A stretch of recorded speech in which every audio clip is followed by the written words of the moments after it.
Hello everyone. In this lecture, we will be discussing about measuring advertising effectiveness. Advertising continues to play an important role in our national economy. Therefore, the effectiveness of advertising is of great concern for both to society and to the individuals who comprise our society.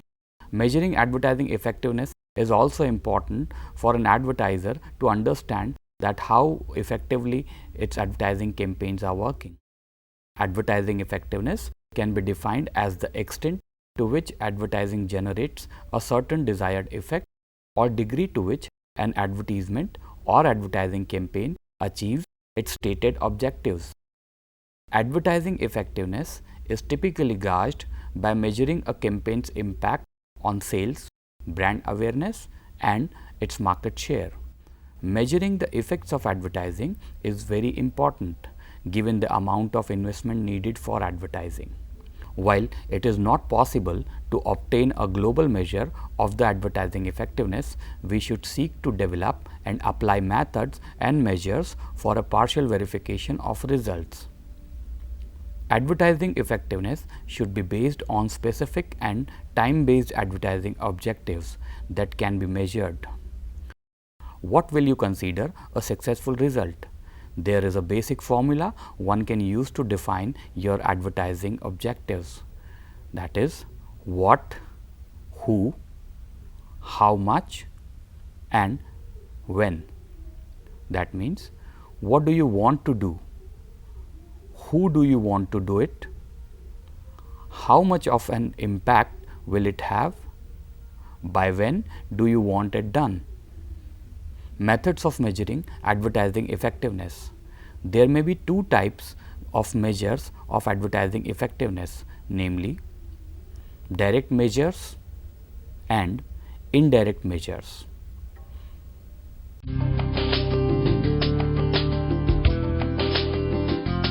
Now, let us understand about direct measures of advertising effectiveness. Under direct measures, a relationship between advertising and sales is established. A comparison of sales of two periods or two markets may be done and the corresponding changes may be noted.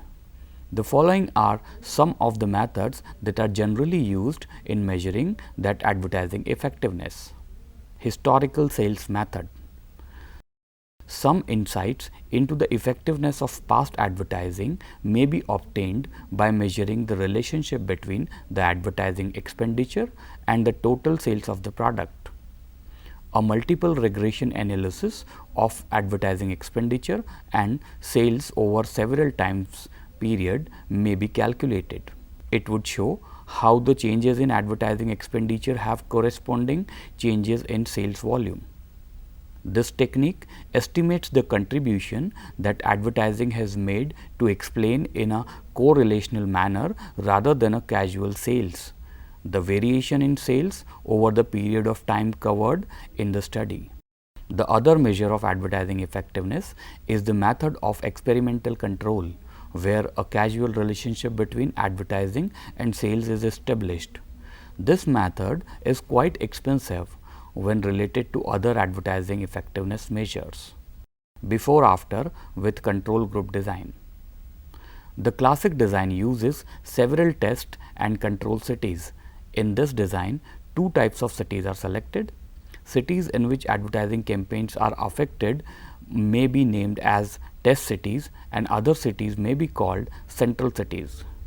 First of all, the normal sales level is calculated for both type of cities prior to advertising campaign, and then the advertising campaign is presented to the test cities and not the central cities. The effect of advertising campaign can then be measured by subtracting the amount of post-campaign figure of sales from pre-campaign sales figure in test cities. Multivariable experimental designs. Multivariable designs produce these explanations and are therefore used by some very large firm because of their diagnostic value. For any single medium, 8 possible geographic areas have been exposed and 8 have not been exposed. Thus, in this experimental model, it is possible to evaluate how much individual medium behaves alone and in all possible combinations with other media.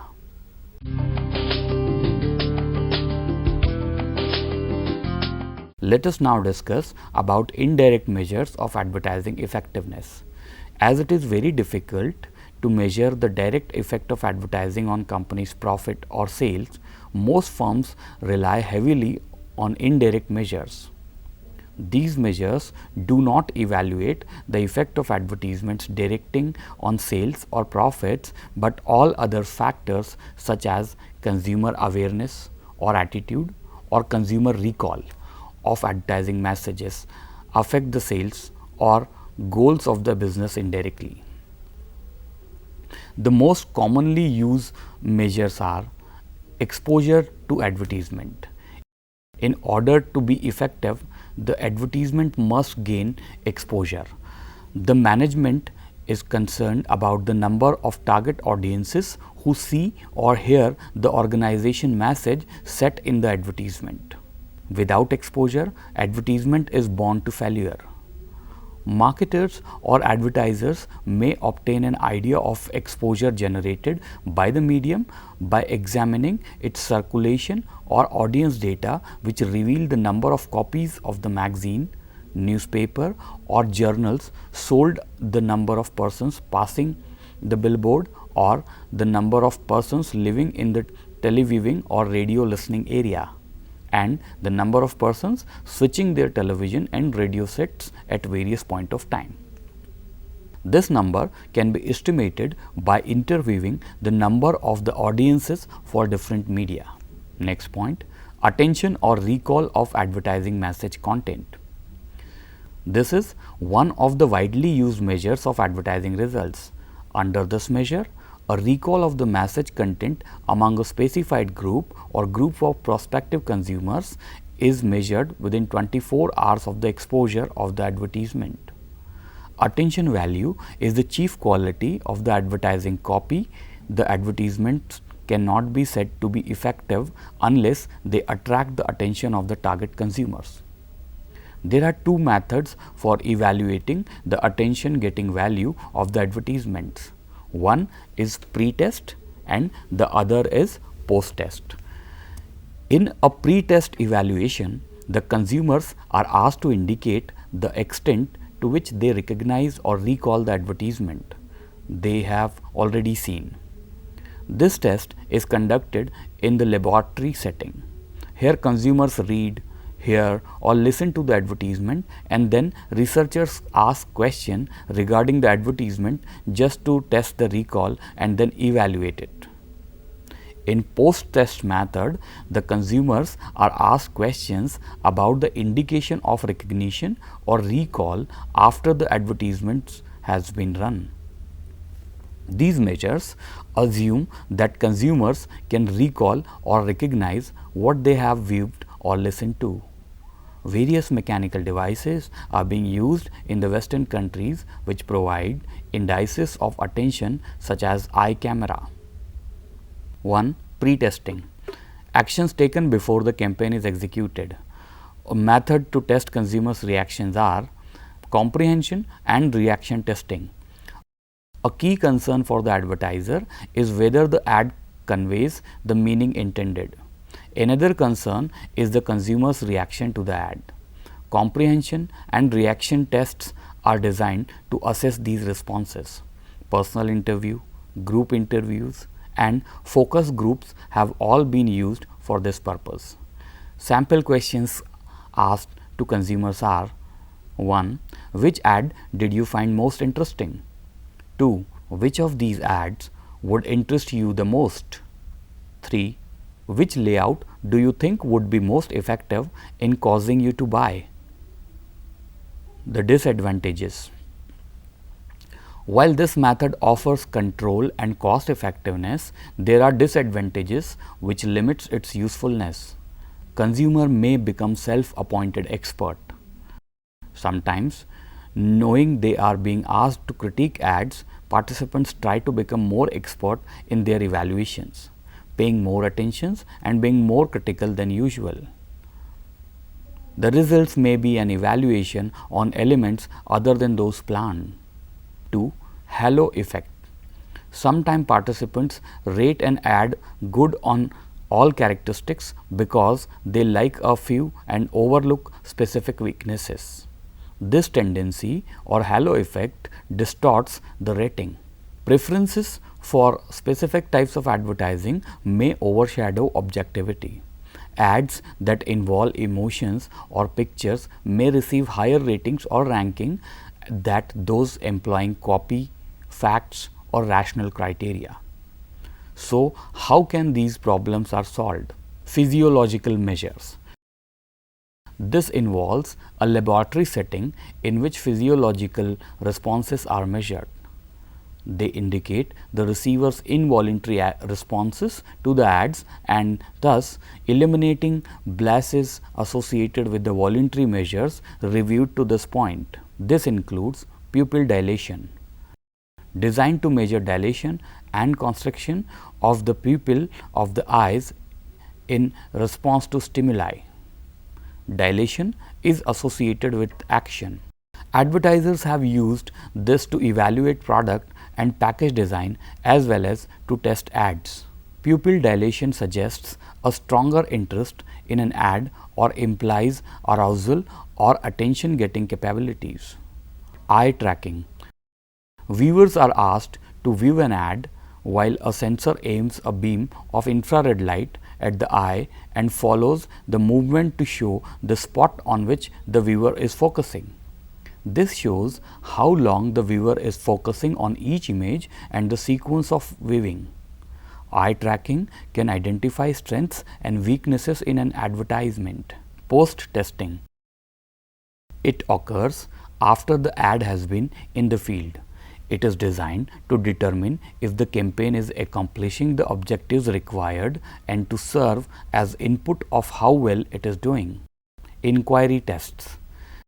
These tests are designed to measure advertising effectiveness on the basis of inquiries generated from ads appearing in various print media. The inquiry may take the form of the number of coupons returned, phone calls generated, or direct inquiries through reader cards. Recall test. Traditional interview with users help determine recall and whether viewer remember the ads they see, as well as whether there is a halo effect among the ads. Scores are based on percentage of respondents who can accurately recall the ad, idea communication and likelihood of purchase. However, many researchers find faults in this type of test due to false claiming. Respondents may claim to have seen an ad when they did not. This may be a result of having seen similar ads elsewhere, expecting that such an ad would appear in the medium or wanting to please the questioner. Interest in the product category would increase reporting of ad readership. Whether this false claiming is deliberate or not, it leads to an over-reporting of effectiveness. Next, interviewer sensitivities. Anytime research involves interviewers, there is a potential for bias. Respondents may want to impress the interviewers or fear looking unknowledgeable if they continually claim not to recognize an ad. Next, the reader's degree of involvement with the product. This, in addition to distinctiveness of the appeals and visual, may lead to higher than accurate recall scores. Although, in general, the method may lead to lower level of recall than actually exist. Next, brand awareness. The marketers who rely heavily on advertising often appraise its effectiveness by measuring the customer's awareness about the particular product or brand. The assumption of this type of measure is that there is a direct relationship between the advertisements and the awareness. This type of measure is also subject to the same criticism as is applicable to direct measures of effectiveness, because awareness is also not the direct result of the advertisements. It is also affected by many other factors, but for new products, changes in awareness can often be contributed to the influence of advertising. Comprehension. Consumers generally use advertisement as a means of obtaining information about the product, brand or manufacturer. They cannot be informed unless they comprehend the message. Attitude change. Since advertising is considered to be one way of influencing the state of the mind of the audience towards a product, service or organization, the results are very often measured in terms of attitudes among groups exposed to advertising communication. Several measures are used, ranging from asking the questions about willingness to buy, the likelihood of buying, to the measurement of the extent to which specific attributes such as modern or new are associated with the product. Next, action. One objective of advertisement may be assumed to be to stimulate action or behavior. The action or intention to take an action may be measured on the intention to buy measuring instrument. Consumers are asked to respond why they are interested in purchasing the product or brand. One type of action that advertisers attempt to induce is buying behavior. The assumption is that if an increase in sales follows a decrease in advertising expenditure, the change in sales level are good indicators of the effectiveness of advertising.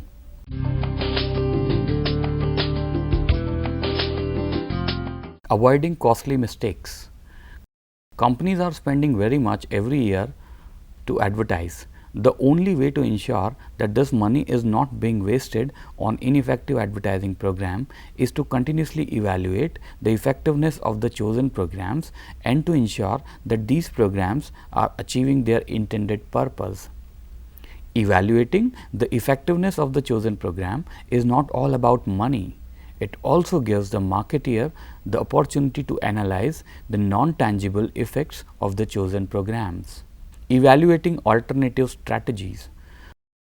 Not only is it important to evaluate the effectiveness of the chosen method, but also the opportunity cost of choosing that method.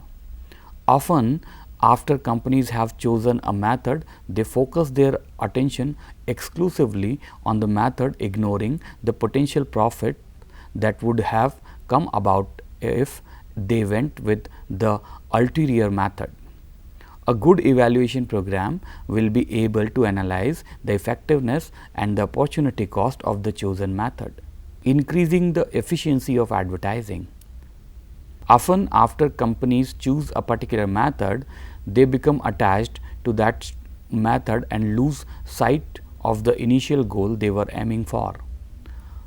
A continuous evaluation of the chosen program will ensure that the message the consumers are receiving from this program is aligned with the message the marketeers intended to send.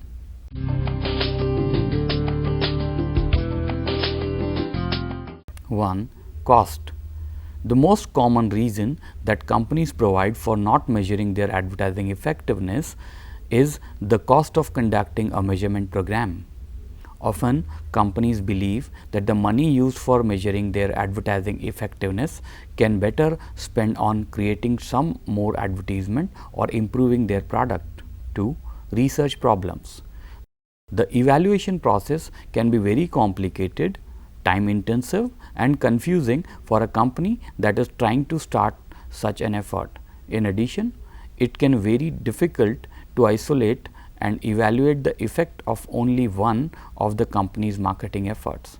As a result, managers often cannot justify the cost if they can't pinpoint the contribution of each of their marketing efforts. 3. Disagreements on what, when and where to test.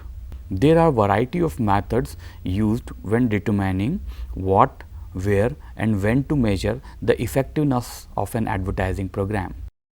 Choosing the appropriate measurement method depends largely on the industry the firm is in.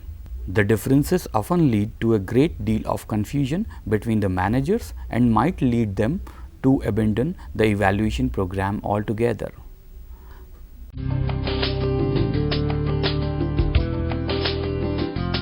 One, laboratory testing. In a lab testing environment, participants from the target market are brought in to be asked questions about the ads or to be evaluated their reaction towards it. These questions and reaction measures will be used to evaluate the ad based on the predetermined criteria mentioned earlier. The major advantage of using this type of testing environment is the control it provides for the researchers. In this environment, researchers can easily manipulate each aspect of the ad. This includes the color, size and format, which is to be able to examine the effectiveness contribution of each of these characteristics. After examining the effectiveness of each of the aspect, the advertiser can choose one which will be the most effective for the ads. The major disadvantage of using this type of testing environment is the lack of realism. When people are brought into a lab, even if has been designed to look like a living room, they may scrutinize the ads much more than they would at home. This may result in the participants overanalyzing the ad and leading to a variety of testing biases. 2. Field testing. In field testing, the ad is tested in the environment it will be viewed, including all the competition, distraction and comfort associated with the environment. The major disadvantage of field testing is the lack of control. In other words, the participants may evaluate the ad based on factors outside the attributes of the ad itself, that is, their mood, feeling towards the company and feeling about the competition. As a result, field testing may provide biased results as it does not provide the researchers with the control as to be able to isolate external factors from the participants' true feeling about the ad. What not to do when determining how you will measure advertising effectiveness? 1. Don't set ad objectives that are too aggressive and may not be attainable. Be realistic about what the program can and can't do. 2. Don't wait until the ad is running to figure out how to measure whether it's working. It won't be credible. 3. Don't set direct response ad objectives if you don't sell direct. 4. Don't overload an ad agency or freelancer to create an ad that has too many objectives. You'll get ads that don't work for any objectives. Don't assume unsuccessful advertising is because the ad concept didn't work. If you haven't pre-tested the ad, it may be you didn't spend enough money on advertising media for it to break through and make an impact, or your media mix didn't work. Advertising works because of a combination of things. In this session, we have understood about various methods of measuring advertising effectiveness. Thank you.